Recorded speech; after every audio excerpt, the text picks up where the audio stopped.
Hi, today we're going to go over a replacement of our 40-inch or 24-inch actuator.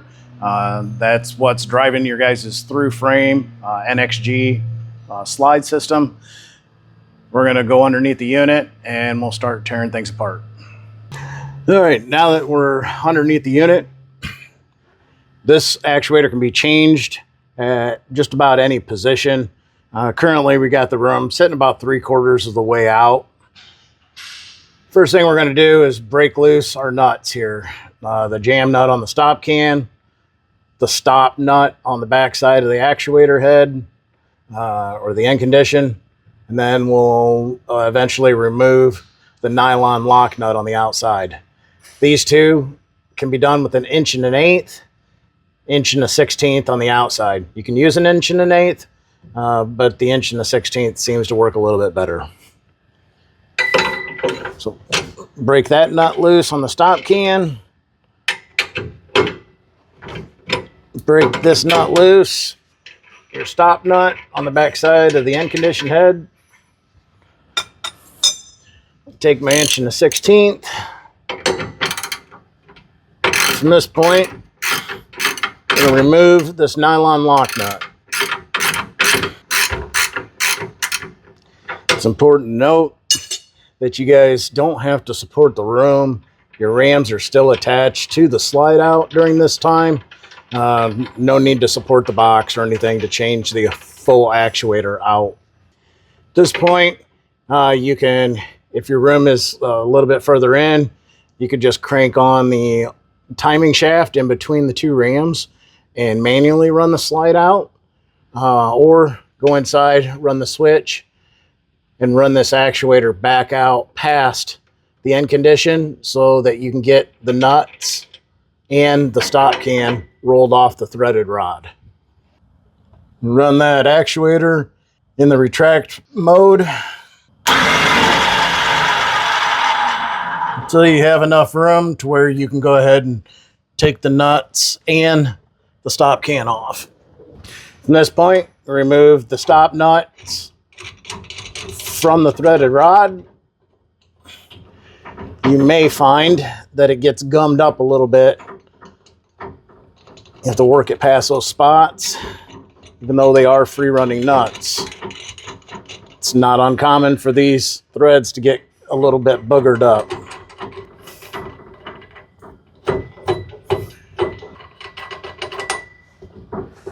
Now that the nuts are loose, counterclockwise, spin the stop can off. From there, we'll slide underneath and begin removing the actuator from its brackets. All right, follow that actuator all the way into the frame rail. And if you have underbelly underneath, you're not going to be able to see all of this underneath here. You'll have to gain access by splitting the underbelly, opening it up. We went ahead and split it all the way across. You don't necessarily have to do that. You could make like a 3-way cut and open a flap up to gain access to this area here.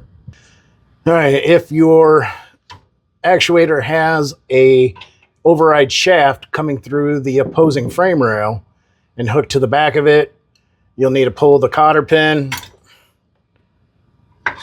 slide the override shaft loose, put your pin back in just so you don't lose it. You may need it for the replacement. And then from there, we're going to go ahead and cut over to the bracket that's holding the actuator in place. We got two 9/16 bolts here that we need to remove. You can do this with an impact or a drill or hand tools, whatever you prefer. Once you remove those, you want to have your hand hanging onto that actuator so it doesn't drop down and hit you in the noggin. The bolts themselves are carriage bolts, so they're locked in up top. Once those are loose and disconnected, drop down on the actuator and the bracket will come apart. Now you have your actuator in hand, set your bracket down on the floor off to the side. Now from this point, it's simply dragging the whole actuator out of the opposing frame rail until it's out from underneath the unit. Once you have your new actuator in place, slide the actuator up into the underbelly, or if you have it open like we do, slide it up through the hole in the main rail. You have your trunnions on the actuator. You have a hole in the trunnion bracket. Lock it into place. Grab your other bracket. It's going to be a 90-degree. It's going to have another trunnion hole in it, and then the two holes that go underneath and over top of the bolts here in the mounting plate. And we end up sandwiching all that together. Tilt the actuator down till the bolts line up. Hold it together.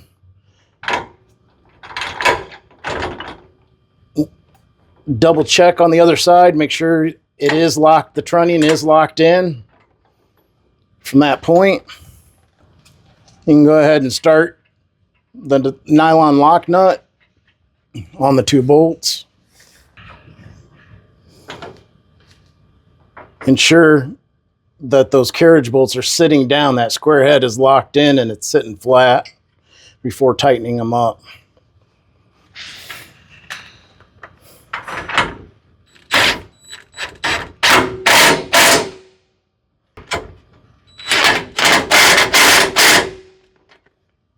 Once they're in and they're tight, you can pull your cotter pin again. Resecure your timing shaft, your override shaft into position.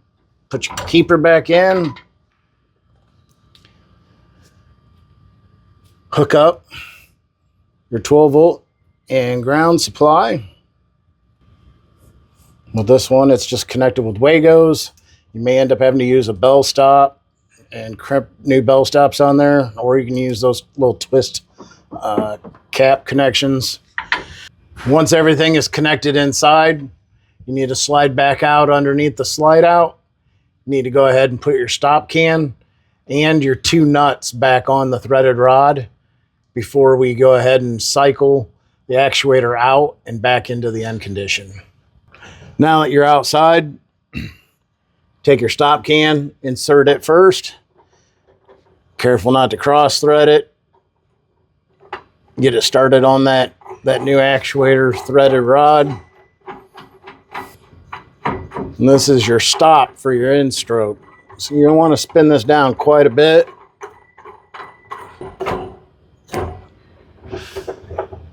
And take your two free running nuts. These are those 1 1/8. Spin them in place. You don't have to lock anything down yet because we'll have to readjust the room.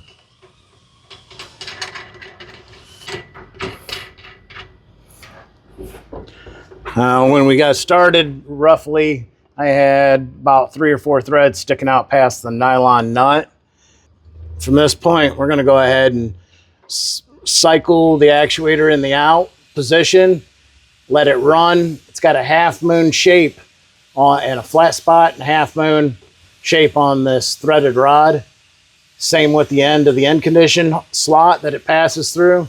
You're going to want to realign that and get it into position and get it sticking back through the other side here. I'm going to run it to a point to where I can go ahead and get the majority of my nylon lock nut on there with some threads sticking out past it. If you're doing this repair by yourself and that room's at least the halfway position, you don't even need to run the actuator. You can put your 1 1/8 or 1 1/16 wrench right on the timing shaft in between the rams. Crank the room back in manually to align this.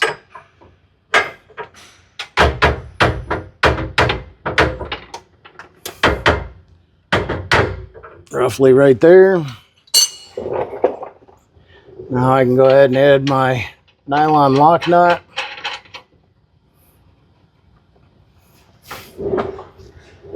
Grab my 1 1/16.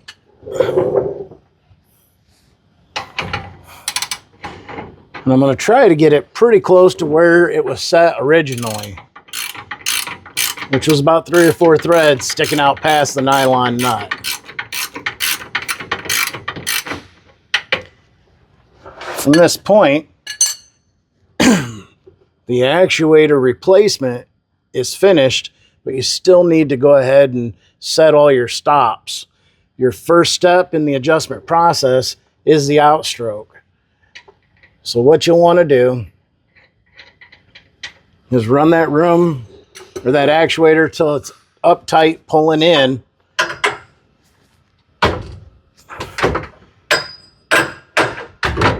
On the back side of that nylon lock nut. From there, you're going to take your stop nut.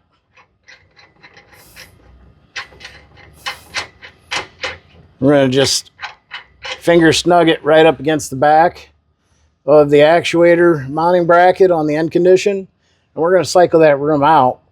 And if it's too much, we're going to stop that room short and achieve a nice seal, good seal on the inside, on the interior, making sure that that bulb seal on the interior is getting smashed on both sides from top to bottom. If we need to readjust from that point, you can. Once we cycle this out and we achieve that good seal on the interior, we can go ahead and lock this jam nut into place as long as it's clutching out.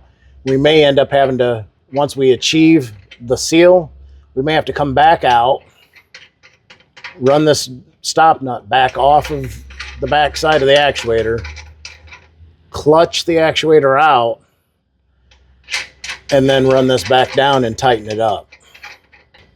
So it should make that clutching noise when it seals up on that outstroke. I'm going to go ahead and run that room now until I achieve that seal on the interior. I'll stop it short if I need to. So we're going to go ahead and we're going to cycle that room out.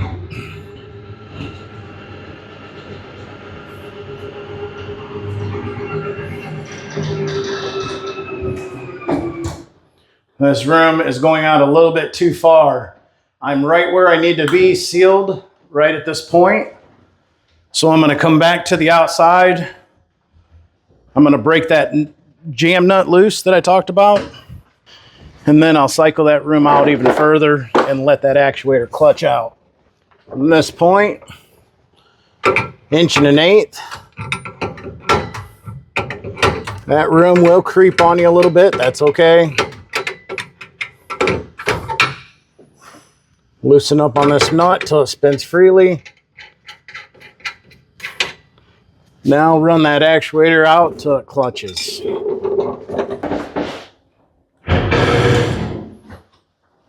Now that we heard it clutch, we can go back underneath the box, tighten that jam nut, stop nut into place.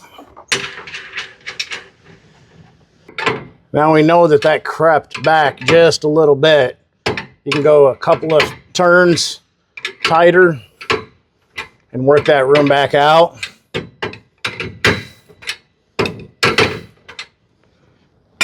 Now take my 1 1/16.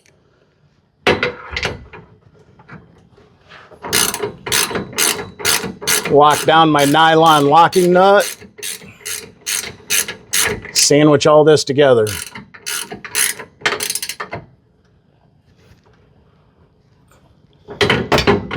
Once that's nice and tight, you can double check that back nut if you want. Make sure this is all squeezed together and locked into place, and your outstroke is taken care of and secured. Now you'll cycle the room in. What you can do is back this nut off, back the stop can off. This is what stops the room on the instroke up against the frame rail, the main rail. We'll cycle the slide out in. It's going to be nice if you have somebody available to kind of help take a look at the outside while you're cycling it, just to ensure that it's getting a nice tight seal and they can stop you from pulling the box in too far, tweaking the outside T-molding. We'll cycle the room in until we get a good seal. All right, now we'll cycle that room in until we're achieving a nice good tight seal from the top to the bottom. on the outside of the coach up against the sidewall of the coach.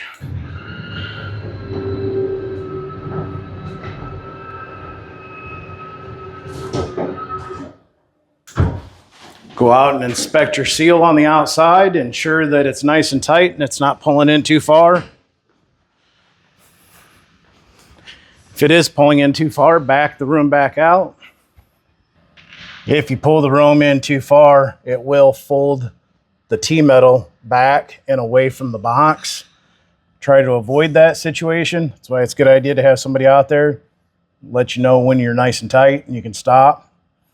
I'll back this room out a little bit to where this isn't pulling in so tight at the bottom, but it's still compressing that bulb seal in behind there.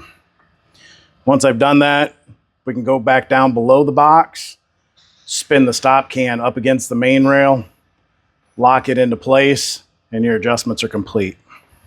Now that we're maintaining a good seal, it's pushing up against that bulb seal from top to bottom and you're getting a nice tight seal.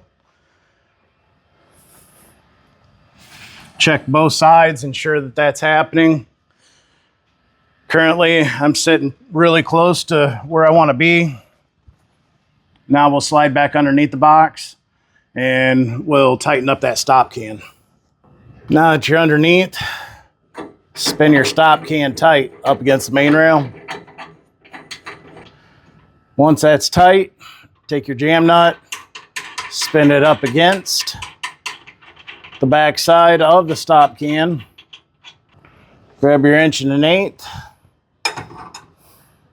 and give it a little tweak. It doesn't need to be super tight, just snugged up against it, holding it up against the stop can.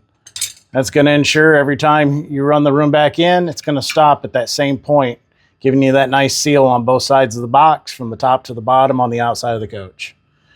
At this point, your actuator replacement's complete and your readjustments of the slide have been taken care of and you're good to go.